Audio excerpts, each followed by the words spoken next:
Hablaremos hoy de la gula y los excesos, hablando del doctor Olmedo. Atención, porque nos llaman muchos oyentes que dicen, quiero que usted hable de la gula histórica, de gente que, vamos, de comilones célebres de la antigüedad clásica. Bien. Ustedes ya conocen a los 7 cocineros de Grecia, los legendarios 7 cocineros, cada uno había inventado un plato, una salsa. A los griegos les gustaban esos grupos integrados por 7 que resumían la excelencia de alguna actividad. Por ejemplo, los 7 sabios, los 7 cocineros y no sé ninguno más. Así que de ahí, de esa mera repetición de sabios y cocineros, yo ya conjeturo que los griegos juntaban 7 personas y atacaban y depositaban en ellas toda la sabiduría de determinado sector. O sea que a esto le llamo yo pensar. Bueno, alguna vez hablamos en Grecia también de los hábitos culinarios de Esparta. En general se comía poco en Esparta, era admirado aquel que podía permanecer mucho tiempo sin comer, ya que eso es una virtud militar.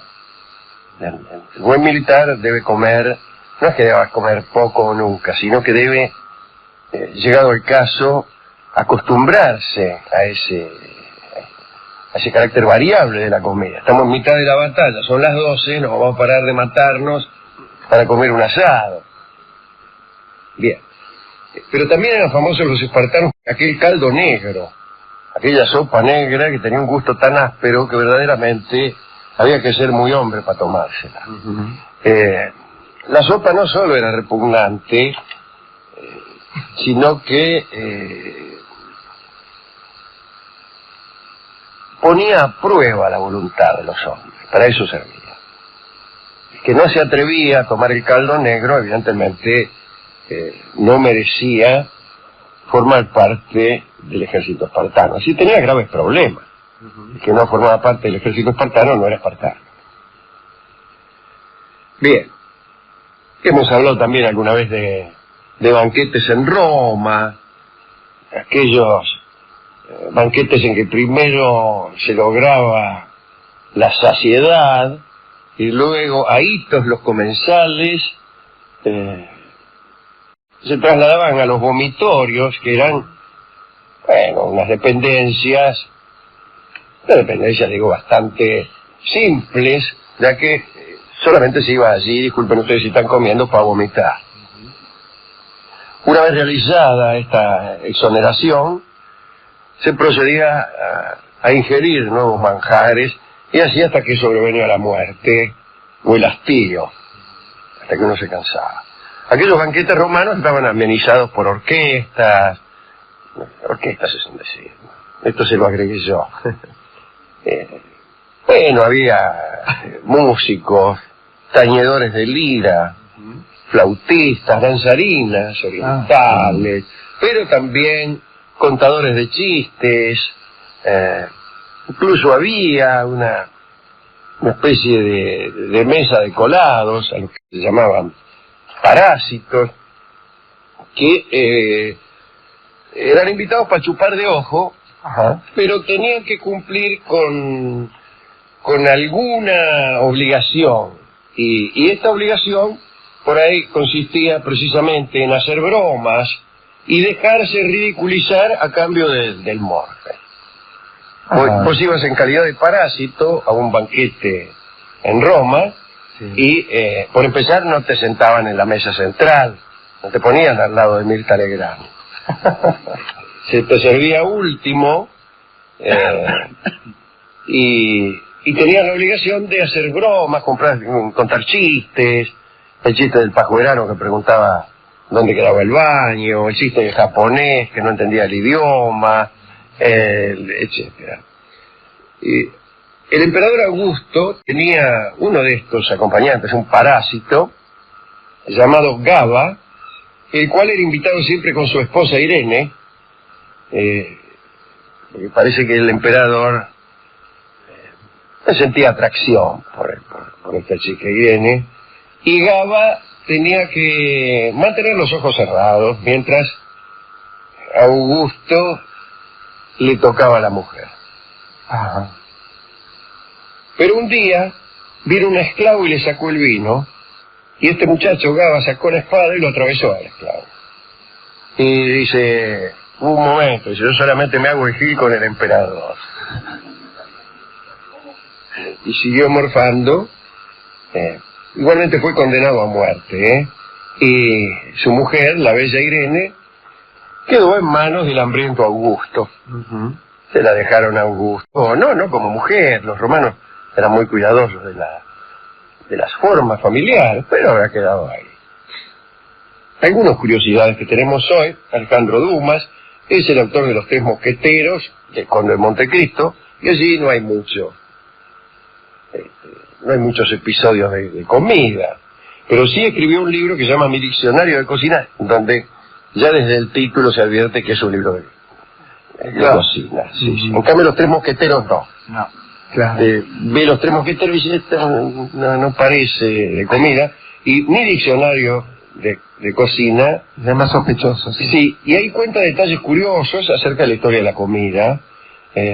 Empieza por el primer capítulo, creo que es la manzana que Eva ofreció a Adán, el plato de lentejas con el que Jacob adquirió la primogenitura que correspondía a su hermano Esaú. Lo engañó a su padre Isaac. Bueno, no hace caso que contemos cómo fue eso, pero Isaac tenía ganas de comer un plato de lentejas y Jacob se lo presentó y listo, fue primogénito.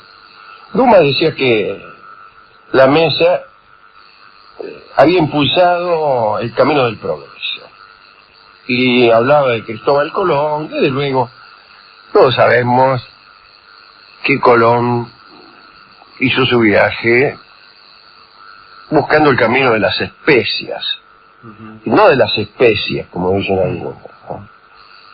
El camino de las especies es un libro de Darwin. En cambio, el origen de las especias es justamente el origen de los viajes de Colón. Bueno, parece que la gente valoraba mucho la pimienta en aquellos años. Eso nos dicen cuando vamos al colegio, lo cual nos produce un gigantesco asombro, porque que un tipo empiece a dar la vuelta al mundo, a aventurarse en un océano desconocido, en un mundo que hasta entonces era plano. Esto nos parecía a nosotros, ¿no? En el colegio, nada más que por pimienta. ¿Qué me importa la pimienta? Sí, dámelo así nomás. Claro, debe ser, sí, un poco de sal y listo, que es pimienta. Voy a tener que andar peleándome con toda la turcada por un poco de pimienta. Quédense ahí. Pero no, parece que fue así. Estando en poder de los turcos el camino hacia el oriente, a Colón se le ocurrió la idea de dar la vuelta al mundo solamente por ese afán de condimentar la comida, que después nos vinimos a enterar que es absolutamente inconveniente. Sí, nocivo para la salud. Exactamente. Nuestros dietólogos, el doctor Olmedo, el doctor Cormillot, el doctor Sokolinsky, el doctor Rolón, nos han dicho una y otra vez que conviene comer los alimentos como teafato mameta, es decir, sin sal, sin pimienta, sin orégano, sin chimichurri.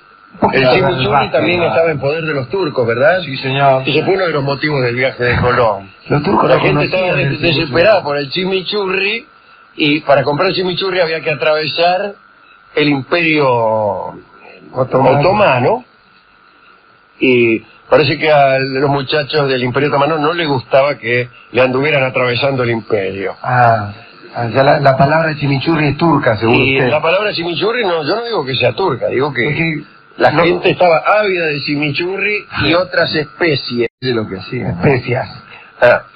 Muy bien. Esto es todo lo que cuenta Alejandro Dumas, ¿no? En su libro, Alexandre Dumas. ¿Cuánto valdría la pimienta?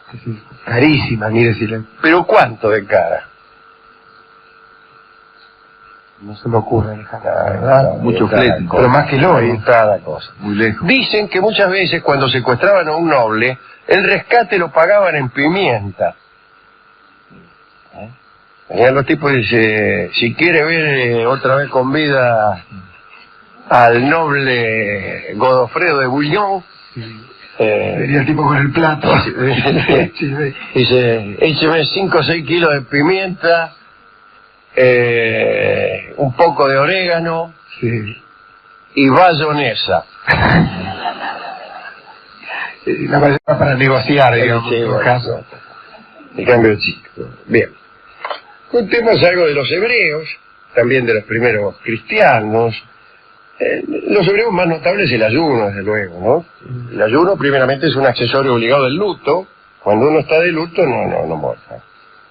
El que observa esta clase de ayuno, bebe solamente agua, se viste miserablemente, duerme sobre ceniza y no rompe el silencio más que para entonar lamentaciones. Los ayunos prescritos por la ley, es decir, no aquellos que emergían de una muerte, ¿no? Sino aquellos que ya estaban provistos por el almanaque, eran anunciados al son de una trompeta, y los ancianos de los templos exhortaban a la gente a que hicieran penitencia. Los días de ayuno son 3, el del perdón, el de Tisha B'Av, el día de la destrucción del gran templo por Tito, el ayuno de Esther, ¿no? Un día antes del Purim, que recuerda la salvación de los israelitas de los designios de Amán. El ayuno empieza en Israel con la puesta del sol y dura hasta el día siguiente, hasta la aparición de las primeras 3 estrellas en el cielo. Lo que pasa es que el día comienza para los hebreos en ese momento, ¿no? Y no se debe comer ni beber y ni siquiera tomar agua. No empiece con ese ayuno de que Un vasito, de agua, comida. una galletita de agua, ¿qué me va a hacer? No. Acá cuando ayunamos en serio. Bien. Las comidas de los primeros cristianos se reducían a muy poca cosa, que no es decir nada esto. Los banquetes fraternales que se celebraban en los días de fiesta se llamaban ágapes. Una palabra que a veces usamos nosotros ante el escándalo de algunos. Era la reunión caritativa de hombres de toda clase y tenían por objeto la fracción del pan. Partir el pan, compartir con los compañeros. Se tomaba estrictamente lo necesario para satisfacer el hambre, creo, ¿sí? No, así que larguía. Sí. Cuando usted, porque iban algunos malos cristianos que se agarraban 2 kilos de marroco, y a eso lo paraban. Si no te lo Dice, puedes comer. momento, hermano. Dice, con ese marroco, en mis pagos comen 26. Claro. Así que es amendrugo por barba. Está bien, hay que repartir. Bien, se tomaba estrictamente lo necesario para satisfacer el hambre y se veía poco. San Pablo denunció como enemigos de Jesucristo a los hombres que comían demasiado, ¿no? Incluso en el concilio de Laodicea se hicieron unas prohibiciones, prohibían morfar, qué sé yo. En la Edad Media, ¿no? Por ahí al que comía en días destinados al ayuno, le colgaban una media reza al cuello y lo obligaban a dar unas vueltas por la plaza. Esas giladas, ¿no? Aquí se habla de que algunas mujeres que comían en Cuaresma cabrito o jamón fueron condenadas a pasearse sin ropa por la ciudad con un jamón atado a la espalda. Mirá el jamón que tiene esa. Parece que lo tuviera atado a la espalda. De todos modos, ha habido en todas las épocas, pero en la Edad Media hay. No estoy pensando, bueno, ya hablaremos de Rabelais si tenemos tiempo, pero concursos a ver quién come más. Ajá.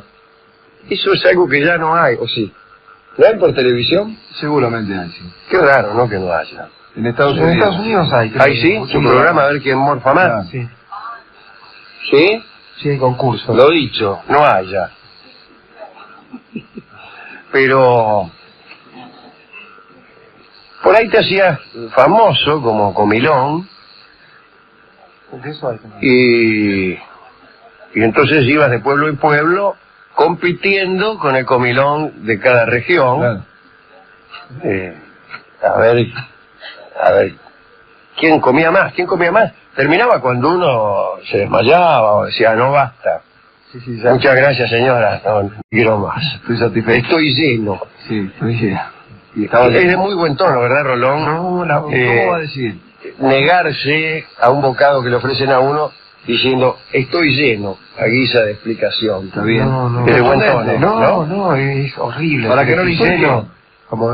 ¿Por qué no? Lo que uno debe decir, no debe decirlo tampoco, pero a lo sumo se le pregunta si ha quedado usted satisfecho, puede decir que sí, pero estoy lleno, ya no me entra más. Con claro, pero justamente estoy diciendo del labio que no es que estoy rechazando el manjar que se me ofrece por mala voluntad o por hacer un desprecio, No me ha gustado. sino que ya mi voluntad no interviene y no hay lugar en mi coleto para un solo bocado más.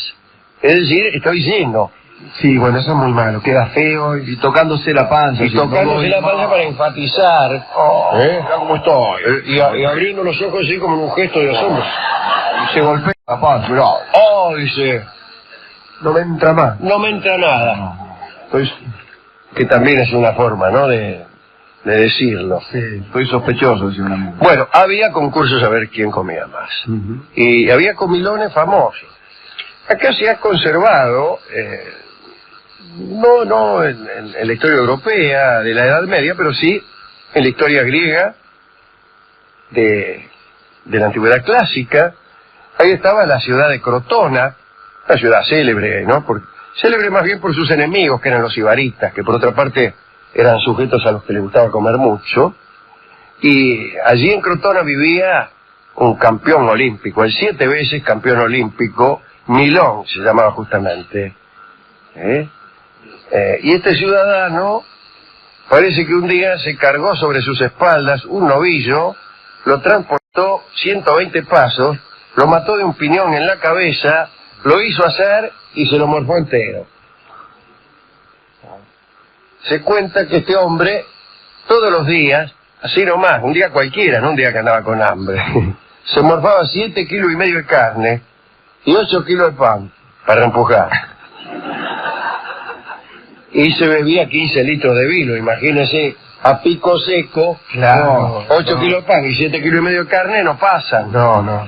Hay que reempujar. Y hay que bajarlo con un vinardo aguado, que es el que tomaban los griegos, ya que, como se sabe, la ingesta de vino puro estaba penada por la ley y el castigo era la muerte. Si te agarraban tomando vino puro en Grecia, Date por final. ya, date por final. Tenías que aguarlo, creo que con 2/3 de agua. Era 1/3 de vino, 2/3 de agua. Una costumbre que se ha mantenido hasta ahora, es que puede comprobar cualquiera que pida un vino en cualquier lugar.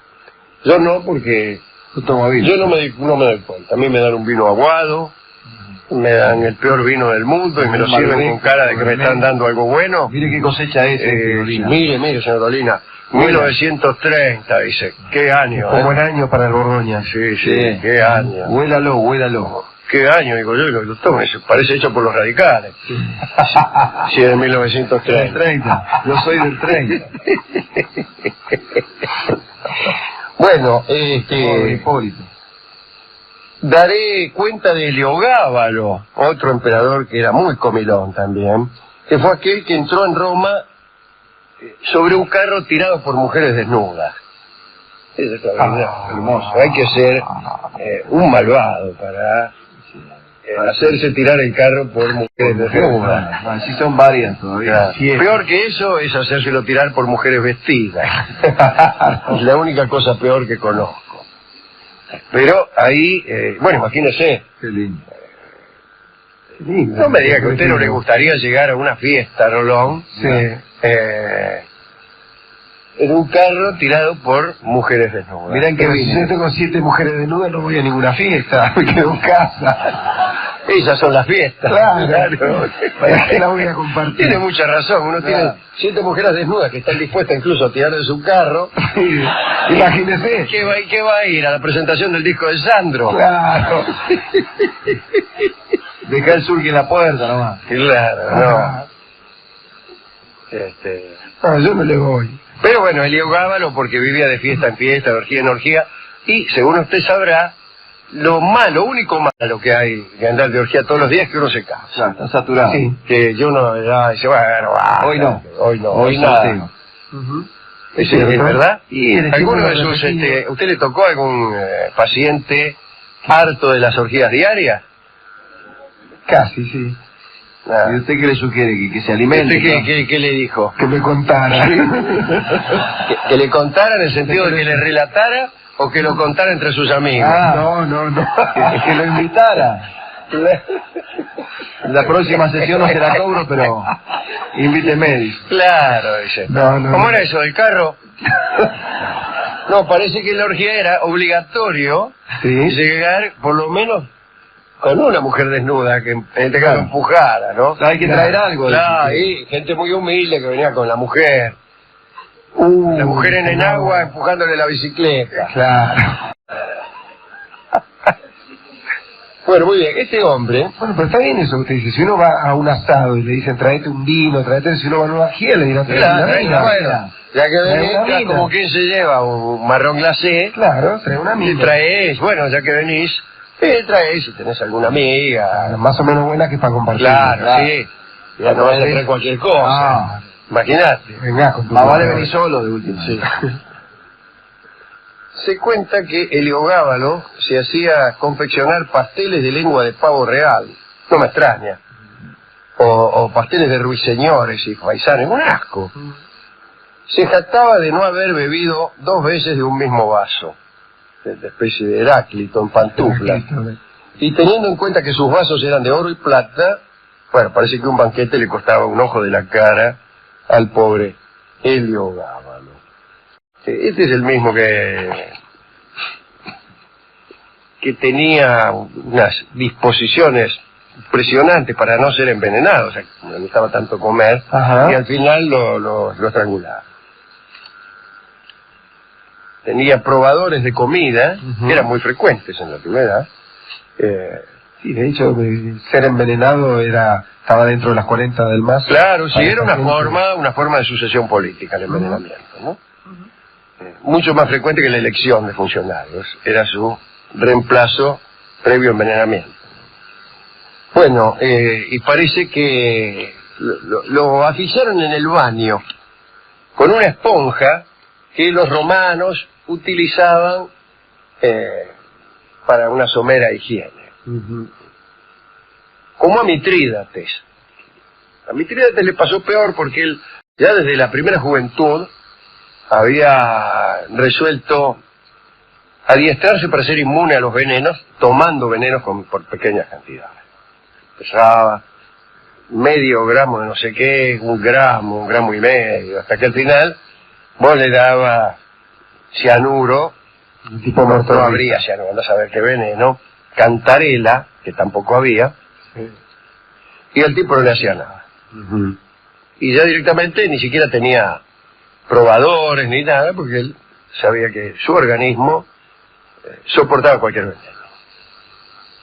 Lo estrangularon.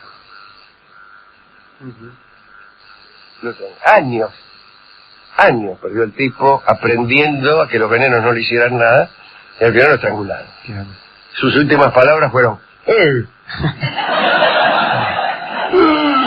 ¿qué hacemos? No, en el sentido de: ¿qué hacemos? ¿No era que me iban a envenenar? Claro, ¿para qué me preparé? Claro, ¿qué? tiempo?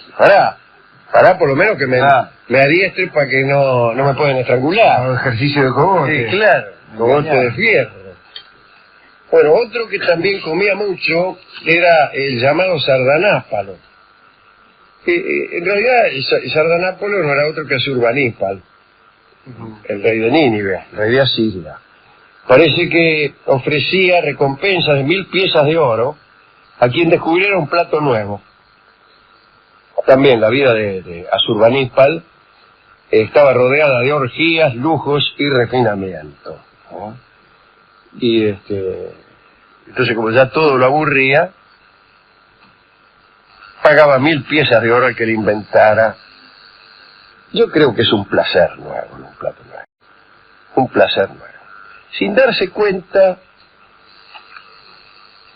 de que el placer no consiste tanto en variar sus fuentes, sino en ubicarlo a la distancia correcta.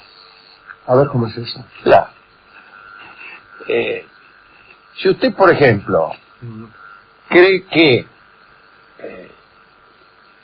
la variación para yacer con una dama consiste en las figuras del Kama Sutra, o se equivoca. Eso tiene su interés, pero no lo va a relevar de la saciedad, digamos. Lo que tiene que tener es un placer para seguir tentándonos es una cierta distancia, una cierta tensión, para que no sea automático el deseo y su cumplimiento. Siempre hay una lejanía entre el deseo y la saciedad. Esa distancia, como hemos dicho alguna vez, tiene que ser sabiamente medida. Si es muy pequeña, usted confunde el deseo con su cumplimiento.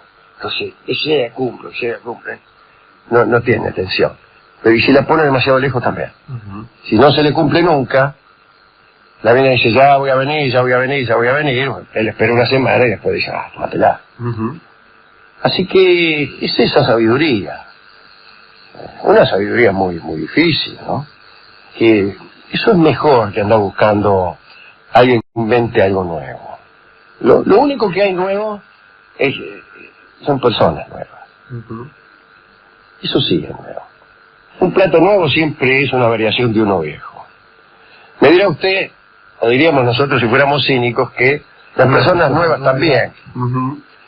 Pero, ¿acaso no?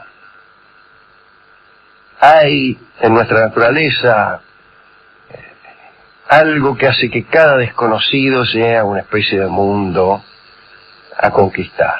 En algunos casos, la conquista, el conocimiento, la exploración de ese mundo nuevo lleva mucho tiempo.